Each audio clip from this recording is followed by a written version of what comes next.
Hello, and welcome to the Telescope Show. We laugh, we discover God, and we totally nerd out. My name is Matthew Seipel Anderson.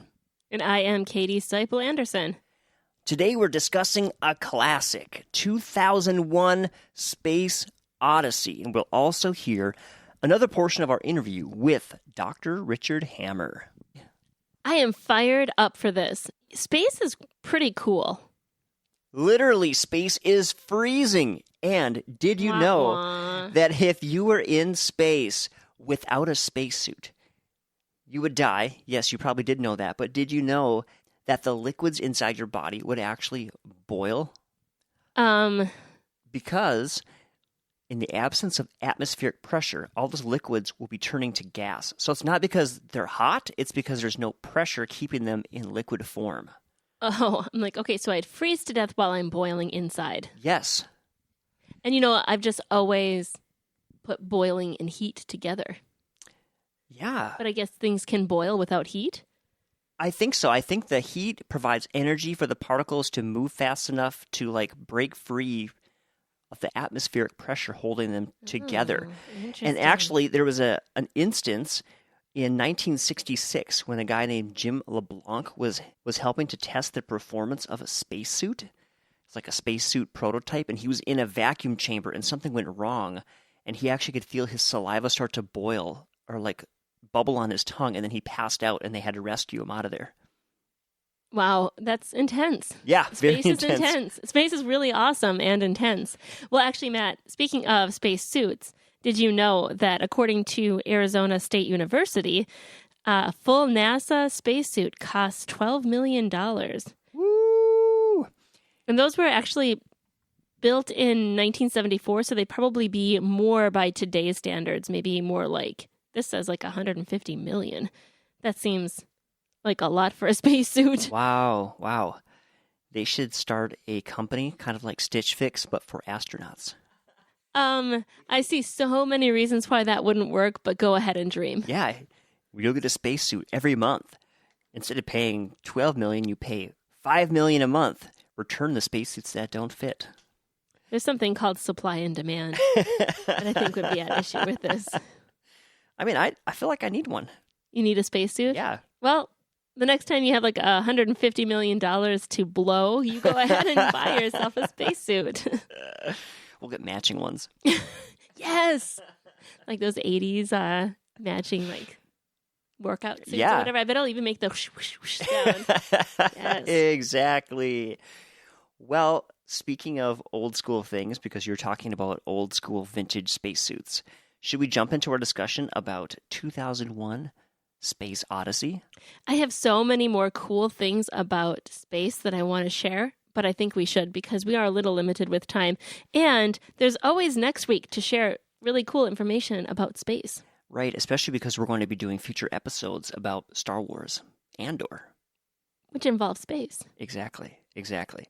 So, 2001 Space Odyssey was released in 1968, directed by Stanley Kubrick, written by Kubrick and Arthur C. Clarke. And it's apparently one of the most influential movies ever made. Some people even say it's the best movie ever made.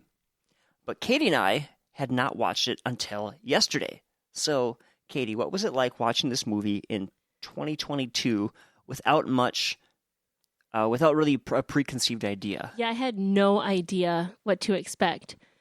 And it was so slow moving. And it was definitely not character driven. So when I'm watching this without an understanding of what the movie is at all, it was super disjointed. And then at the end, I was kind of like, what the heck was that about? But it's definitely the kind of movie where the artistic, the cinematography, and then it makes you think later. And as you continue to think, it's a movie that kind of sticks with you. And as you continue to think about it, you're like, oh, cool. And it definitely is cooler reminiscing about it than it was watching it in the moment. I did the same thing. You start thinking about these different parts of the movie and how they all tie together, and you start seeing these different threads, and it is really cool. It did make it a cool experience. I'm glad I watched it, even though in the moment it was a little torturous. It was. We may or may not have fast-forwarded past some of the scenes. We would never violate a work of art like that. So, yeah, we did. Be prepared for slow moving. And if you treat it as that, then it's like a different feel to movies in general than what we typically watch with the current geek movies, or like the faster paced Marvel, Star Wars, even Star Trek now. Just don't try to compare it to those things, because it's a totally different type of movie. It's the type of movie that you would analyze in like a film class. I would characterize this movie as a hard sci-fi movie. And for those of you who are humongous sci-fi nerds, you know what I mean. But for those of you who are not, hard science fiction is science fiction that's really rooted in actual science and tries to be as realistic as possible, even though the story does go into the fantastic or the futuristic or maybe the speculative. So this movie, space is quiet. So there wasn't a bunch of background music, and there wasn't noise in space, and they had like hissing sounds and breathing sounds, and it just was more realistic. And very serious. It was very serious, a lot more realistic. And even things like everyone moving slower because they're in space, and they had like sticky shoes to help them move in the space shuttles. And the food that they ate, they had to drink from a straw because it had to be enclosed. Otherwise, the food would float all over the place. I don't know. There's a lot of things that you didn't really think about from some of the other movies, because they're like, oh, we just have gravity stuff that fixes all these problems. That this movie didn't just kind of like gloss over with some speculative type of technology that may be invented in the future. This one kind of tried to stick with what they knew in regards to science and space. So in some ways it was very fun to watch because of all the thought that was put into it. And you could definitely see how, like Star Wars, even future Star Trek and other sci-fi movies, you can see how they kind of gleaned pieces from this. Stylistically, in regards to spaceships and how they look, a lot of the tech and stuff you'll recognize from Star Wars, the original Star Wars series. There's definitely, you can see how this movie impacted the industry as a whole, even just stylistically. Oh yeah, in fact, one of my favorite characters is a piece of tech. Hal. Hal is the. Wait, that's one of your favorite characters? You know, I had a hard time with Hal from the very beginning. He's a great character because he's so evil. Let's listen to this clip from Hal, and you'll know exactly what I mean. I'm sorry, Dave. I'm afraid I can't do that. Yeah, that's the voice. That's like the primary voice you hear in the movie. Yeah, there's not that much dialogue in the movie. It's a very sparse movie, and that line is delivered right as Hal is deciding to kill Dave the human. Does he succeed? You'll have to watch the movie to find out. Did you know, Katie, that Hal was inducted into the Robot Hall of Fame, which is in Pittsburgh, Pennsylvania? I didn't know that. I can see that, though. I can see why. Hal is a good villain. What do you think about this movie being influential, and Star Trek has the computer that they all talk to in the starships? Even like Terminator being a famous character, this intelligent robot that illuminates people. So, I don't know, I think Hal is kind of an archetype for many things to come. Yeah, when you think of this movie, a lot of the pieces of it were used in sci-fi in the future. Like, even all the sci-fi movies where computers take over the Earth could have its roots in 2001 Space Odyssey. Yeah. It has all the things. It has aliens, it has computers taking over, and then it has humans. And you know what else it has? A very odd ending. It does. When it ended, I was like, wait, what? Let's just say one of the main characters is basically abducted by aliens. He's transported by a higher form of life, which we never really see. And he eventually is reborn into a higher form of consciousness or a higher form of being. And that's how the movie ends. With this person who has a higher form of being overlooking the Earth and then looking at the audience in kind of a slow, weird, thoughtful but creepy kind of way. Mm-hmm. So if that doesn't make you want to watch it, I don't know what will. And as weird as it was, we saw a little bit of a parallel with Christian faith, because in Christianity, we have this hope of the resurrection. Jesus resurrected from the dead, and that's one of our biggest hopes, because we have the hope of, when we die, to live forever with God and eventually experience resurrection like Jesus did. And kind of seeing this crazy weird ending that seems so far out there, actually, the more I thought of it, I was like, actually, it sort of hits home with me as a Christian. There is like that Christian parallel to it. That's I don't know if that was purposeful or not, but you can definitely see kind of a picture of our hope as Christians in this kind of weird, influential, artsy movie. Yeah. And we were introduced to this movie by Dr. Richard Hammar, who we were extremely fortunate to get on the show. If you missed our first interview with Dr. Hammar, definitely go check that out. It was a couple episodes back. I believe it was episode 129. Can you believe we're at episode 131? I've been a part of 40? 40 of them? Yeah. What? That means for 40 weeks we've been doing this. Hey! Wow. Happy 40-week anniversary. Wow, this is a special time. 40-week anniversary.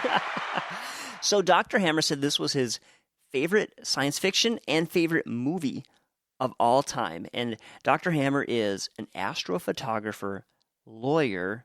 And I can definitely see why this would be his favorite. Yes. It fits. And just extremely exceptional individual. And so we just had to check this movie out. So now we're going to go to part 2 of our interview with Dr. Richard Hammar. Hammer time! So here's a question, and this is more of a fun question.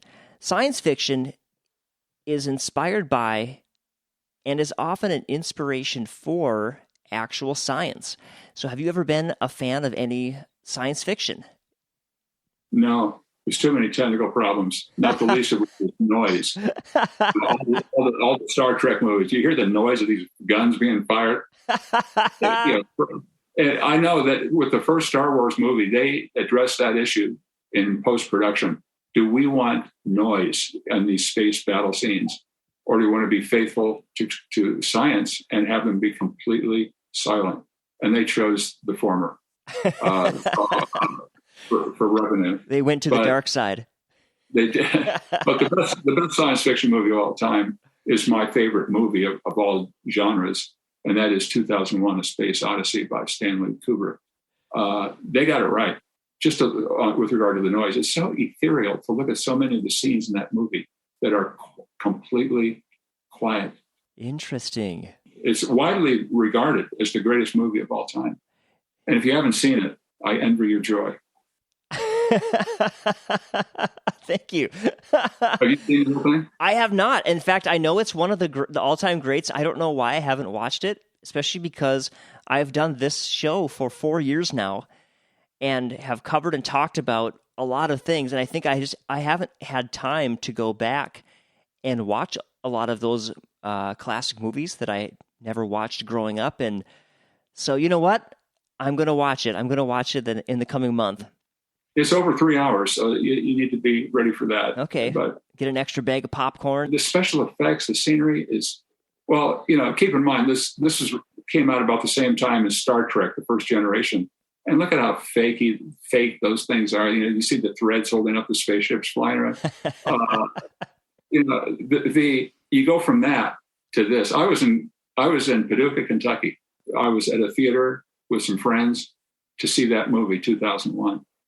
And I'm sitting there, never in my life had I seen anything like this before. This was a quantum leap in progress, technical prowess. Nothing like it has ever happened since. And nothing has been significantly better than that movie, technically. It still ranks as the best, not just in sci-fi, but in all things. But even in sci-fi, it's a fascinating issue. It brings up the Solarian hypothesis, which is one of the reasons why I'm a pessimist when it comes to extraterrestrial intelligent life. And that's the idea that if there were intelligent civilizations out there that visited our solar system, surely they would have left artifacts of themselves. Well, they can't leave it on the surface of the Earth because of all the corrosive forces, rain, tornado, thunderstorms, drought, and on it goes, ice ages. So what would they have done? And you see this in 2001, where they see those obelisks, those giant obelisks, which you'll soon see. Some intelligent civilization do that to us. and leave some artifact of itself? And if so, can we detect it? Nothing's been found thus far. Probably the best option would be looking in the Lagrangian points in the orbit between the Earth and the Moon, or the Earth and the Sun. In any two-body system, like Earth, Moon, Earth, Sun, there are 5 points mathematically that have a weak or non-existent gravitational pull. So these points, they're called L4 and L5, are pretty much stationary, almost indefinitely. Now, the James Webb is going to our Lagrangian point 2, which it will decay over time, but it's up there for a while. But 4 and 5, that's for the long haul. And so NASA has actually done searches at those spots for any unusual objects. And they've been able to detect things down to the size of probably an SUV or a school bus, and they haven't found anything yet. But that's not to say there's nothing there. But that's probably a pretty good idea of where an intelligent civilization eons ago would have left proof of itself, would be those Lagrangian points. Huh, that's very interesting. I didn't know that about the two-body system. It seems like you are just convinced that the heavens really do declare the glory of God and really do point us to the fact that God exists and that he purposed us to be here and he created life and he wants to be known by us. So can you just speak to that and encourage somebody who's listening and who is wavering in their faith or doesn't have any faith at all? Let me speak to that person. I was where you're seated. I was an atheist. I've been an atheist. I've been an agnostic. I've been a nominal Christian. I've been there. I know what you're thinking. I know what you're going through. I've been there. But what really happened to me was St. Anselm, a Christian mystic back many hundreds of years ago, said that you must believe in order to understand. And that's a deep concept, but it's a very powerful one. And it's what happened to me, that when I finally opened the door of my mind to entertain the possibility, maybe I'm wrong, maybe there is a God, then things started to unveil themselves to me that hadn't before, to my knowledge anyway. And so, Jesus himself in the Sermon on the Mount said, "Seek and you shall find." Now, if you understand the Greek in which the New Testament is written, Koine Greek, a better translation of that verse would be, "Keep on seeking and you will find." It's that durative aspect in the present tense. And so that's what ultimately happened to me. I kept seeking and I found. And so I would ask you, if you're in that same situation that I was in years ago, it was the best decision I ever made, to accept Christ as my Savior and believe that he died to pay the price for my sin and reconcile me to the holiness demanded of God. It changed my life in ways I couldn't even imagine. What other thing can do that? There's no substitute for it. And my life was changed because of my belief. And it happened to the moment I accepted Christ as Savior. It's very simple to do. Just John 3:16, "For God so loved the world that he gave his only begotten Son, that whosoever believes in him should not perish but have everlasting life." That's where I placed my bet. And my life was changed because of it. And so that's why I enjoy doing this website. I can bring into others' lives that are maybe on the journey some hope and affirmation and encouragement along the way. That's great. Thank you, Dr. Hammar. And thank you so much for spending some time with us here on the show today. Great. Let's do it again. All right. Well, that was fun. Insightful. Got to learn a little bit of how Dr. Hammar feels about aliens. And about his faith story, which is really cool. About his faith story, which is awesome. And I just have to say, watching 2001 Space Odyssey is great. I think you should do it. If you really love the goofy, this is not going to be the movie for you. Correct. And if you want to see pictures of outer space, you should go to Dr. Hammar's website. That is seetheglory.com. There are some great interviews that he does. Talks about faith, talks about space. And we're going to have one more section of our interview with Dr. Hammar in an episode soon. So stay tuned for that. If you want to see us in person, though, we're going to be at Twin Cities Con on November 11th through the 13th in Minneapolis, Minnesota at the Twin Cities Convention Center. So come on out, check out our booth. Visit thetelescopeshow.com to find all of our past episodes and find ways to connect with us. And wherever you're listening to this podcast, don't forget to subscribe so you don't miss any future episodes. And if you've enjoyed what you've been hearing so far, leave us a review. It really helps the show. And we'd love to hear from you. All right, everyone, take care. God bless. Bye-bye.